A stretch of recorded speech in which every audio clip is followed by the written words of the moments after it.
Good evening and welcome to the channel. Tonight we are doing a doubleheader episode of my Locos, and we are going to be looking at this powered and unpowered pair of Williams SD45s. These are Williams model 994055 and 994058. Cab 55 is the powered unit. Cab 58 is the unpowered unit. As is typical with Williams locomotives, these are actually designed for 031 curves.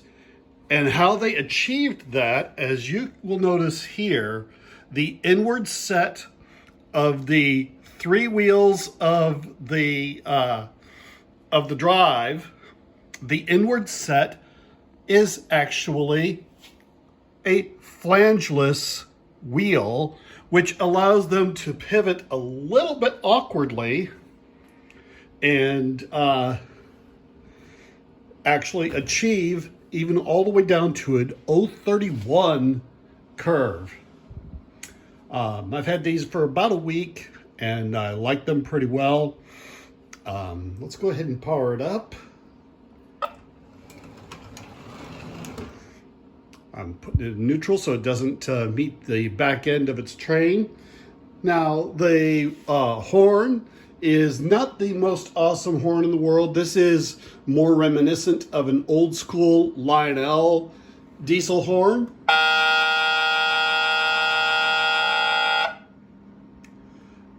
But it is quite a nice puller. It is, as is typical with many of the MPC era locomotives, this is actually quite fast for speed. Even on my 042, if I get it above about 11.5 volts, it's a little bit uncomfortable for speed. So it's very much like the old K-lines were in the mid-90s. So let's go ahead and take a look here. We've got operating couplers on both ends of the train, and we also actually, oddly enough, it actually has operating couplers even on the tail ends of both units.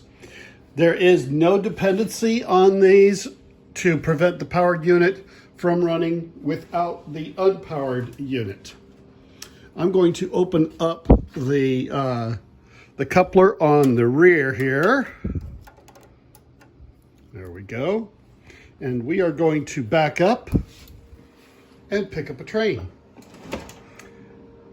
Well, sorry for that break. I had to go fire my conductor. He couldn't get the train to pick up the consist. Let's see if this new conductor could do any better.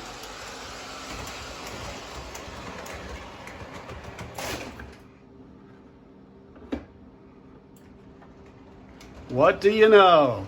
All right, so we got a mixed consist here, a dozen cars on here with both Menards and MTH cars. As you can see, I've got a Union Pacific caboose on that, which fits with the Rio Grande livery of our engines. So these guys are very strong pullers. They are dual motor with flywheels. They coast very nicely. I'm really happy with this pair of engines. As you can see, they have some very nice pulling power, and when I shut her off, they coast pretty good. I'm pretty pleased with this, and with that, I'll sign off.